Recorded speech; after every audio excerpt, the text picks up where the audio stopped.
Hey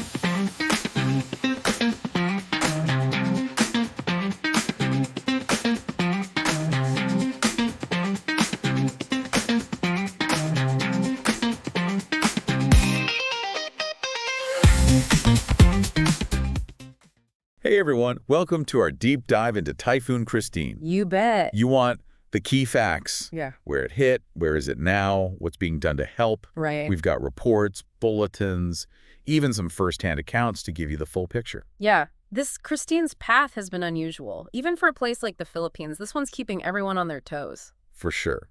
So Kristine made landfall on October 23rd in Isabela. Right. Cut across Ifugao, Mountain Province, Ilocos Sur, then exited the Philippine Area of Responsibility, the PAR, on the 25th. That's right. But here's the thing. PAGASA, the Philippine Atmospheric, Geophysical, and Astronomical Services Administration, they're predicting Kristine might actually make a U-turn, head back towards the Philippines. A U-turn? Seriously? Yeah, because of another weather system developing east of PAR. Okay, so why would a typhoon do that? What makes it turn around? It's this thing called the Fujiwhara effect. So, like, imagine two cyclones, like dancers swirling near each other. Okay. I can picture that. Their movements, they, like, influence each other, right? Sometimes they even merge. In this case, the new weather system could pull Kristine back in. Wow. So if this dance happens, which areas are we talking about that could be hit again? Even as Kristine left the PAR, it was still a severe tropical storm. Right. Wind speeds, 95 kilometers per hour, gusts up to 115. Whoa. And the thing is, it's moving slowly, and that actually makes the impact worse. I guess that makes sense. Like, think of it like this. A heavy, steady downpour versus a quick burst of rain. Okay, yeah. Makes a big difference. The effects are much more widespread and they last longer. Got it. So where is Kristine right now, and what does that mean for the folks in its path? As of today, October 25th, it's over the West Philippine Sea. Okay. But PAGASA has issued warnings about heavy to intense rainfall. I'm talking 100 to 200 millimeters. Places like Pangasinan, La Union, Zambales, Bataan, Cavite, and Batangas. Wow, that's a ton of rain. Yeah, that much rain means a big risk of floods and landslides, especially in those mountainous areas. Right. And what about the coastal areas? Are they at risk too? Oh, absolutely. There's a risk of storm surges. Maybe not huge, but still something to watch out for, particularly in Ilocos Sur, La Union, Pangasinan, and Zambales. Those places are really vulnerable to rising sea levels during storms. Yeah, for sure. It sounds like a lot of people are in a tough spot right now. So what's being done to help the people already hit by Kristine? Well, rescue and relief efforts are already in full swing. Great. You've got government agencies like the Department of Social Welfare and Development. They're working with community groups to get people out of flooded areas. That's great to hear. Clearing debris, providing supplies, food, water, that sort of thing, and restoring communications that got knocked out. So important. With Kristine potentially coming back, that rapid response is amazing. Anything specific that stands out to you? Well, the Bicol region got hit hard by those rains. They're getting a lot of attention right now. Yeah, you saw that. Local fishermen are using their boats to help stranded families, and people are organizing donation drives for essential goods. It's really remarkable. It is. It shows the resilience of the Filipino people, Yeah. even with the uncertainty of Kristine's return. You said it. And it's not just the big organizations either. We've seen reports of people helping their neighbors, offering shelter, food, a helping hand. That community spirit, it's really essential during times like these. Absolutely. It's a powerful reminder that even during a disaster, there's still so much kindness. Yeah. So to everyone listening, if you're in any of the areas we've talked about, stay informed. Right. Follow what the local authorities are saying and put your safety first. Exactly. And for those of you outside of Kristine's path, maybe think about how you can help the relief efforts. Yeah, every little bit helps, even just spreading the word about what's happening. Absolutely. We'll be back in a bit to talk about another development in this story. A new storm brewing that could make things even more complicated. Yeah, so about this new storm. Right. Another storm. Got to keep you updated. What's the deal with this one? So it started as a low-pressure area east of Mindanao. Okay. But now it's a tropical depression. Might enter PAR, the Philippine Area of Responsibility, on the 26th or 27th. So soon. Could be. If it does, it'll be named Leon. Leon, huh? Yeah. So we could have Kristine looping back and then Leon coming in. Talk about a double whammy. Yeah, it's a situation to watch closely for sure. Right now, Leon's about 2,235 kilometers east of eastern Visayas. Okay. Winds are at 55 kilometers per hour, gusts up to 70. Hmm.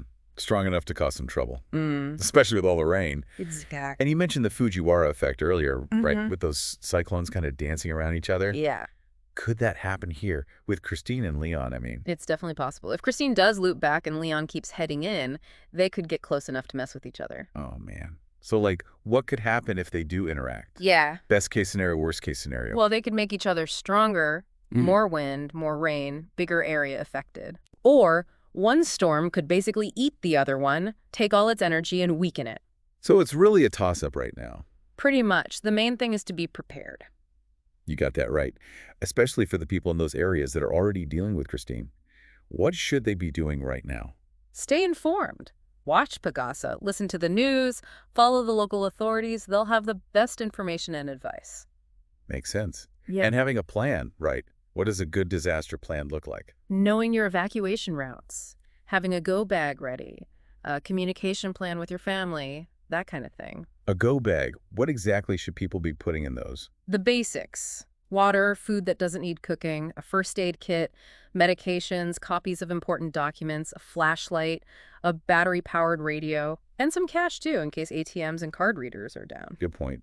Anything else people can do around their homes to get ready? Trim any trees that could fall on the house, reinforce windows and doors, maybe with shutters or plywood, secure anything loose that could fly around in the wind. It's amazing how even small things can help.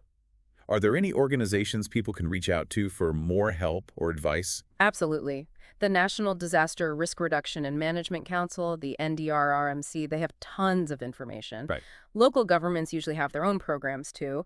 And there are NGOs like the Philippine Red Cross. They always step up during emergencies. It's good to know there's help out there. It's easy to feel overwhelmed in these situations, but we're not powerless. That's so important to remember. We can take steps to prepare, stay informed, and that makes a big difference. Exactly. It's about moving from fear to action. Well said. We'll keep you updated on Kristine and Leon as things develop. And to our listeners, remember, stay informed, stay safe, and stay connected. You got it. And remember, we've seen how strong the Filipino people are. That spirit of beyond a hand, it's truly inspiring. Absolutely. That sense of community, it gives me hope that we can get through this together. And speaking of the future, let's shift gears a bit. Climate change. It's been in the news a lot lately, and for good reason. Definitely a crucial topic, especially right now. We've been seeing some strange typhoon activity lately. A lot of folks are wondering if climate change is behind it. It's complicated, but the scientists pretty much agree. Climate change, IS, messing with typhoons. Warmer oceans mean more energy for storms. So you get more intense typhoons, stronger winds, heavier rain.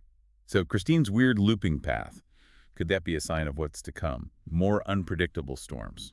It's possible. Climate change could mean more weird typhoon behavior. Unusual paths, storms getting stronger really fast, and just rain, rain, rain for longer periods of time. That's a scary thought.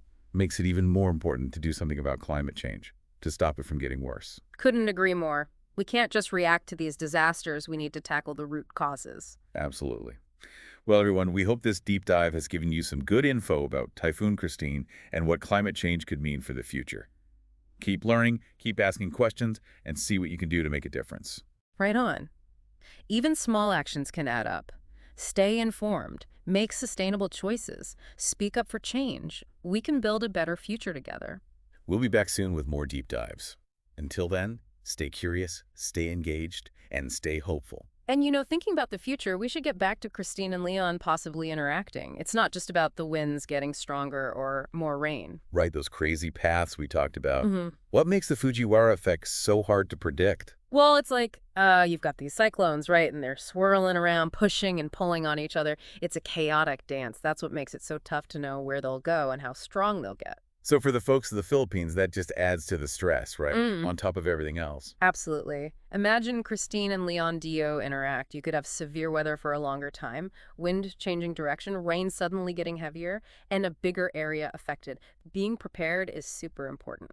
No kidding. Stay informed, be ready to adapt. But you know, through all this talk about storms and danger, I've been really impressed by something. The Filipino people, they're incredibly resilient. You're so right. People helping each other, rescuing people from floods, sharing what they have, offering support. It's amazing, right? Shows you the strength of the human spirit. And you know, the Filipinos have this thing, Bianihan. It's that sense of community, of working together. It's really special. You can really see it now, everyone coming together to face this challenge. Absolutely. Even in the middle of a natural disaster, there's still hope. There's still that human connection. Couldn't have said it better myself. And to everyone listening, remember, we might be talking about powerful storms, but the human spirit is even stronger. That's a great point to end on. Stay informed, stay safe, and if you can, find a way to help the people affected by Typhoon Kristine. Donate, volunteer, or just spread the word. Every little bit counts. We're all in this together. By helping each other and taking action, we can build a stronger future. A future where we're better prepared for whatever comes our way. That's the spirit. Thanks for joining us for this deep dive into Typhoon Kristine. Keep learning, stay engaged, and until next time.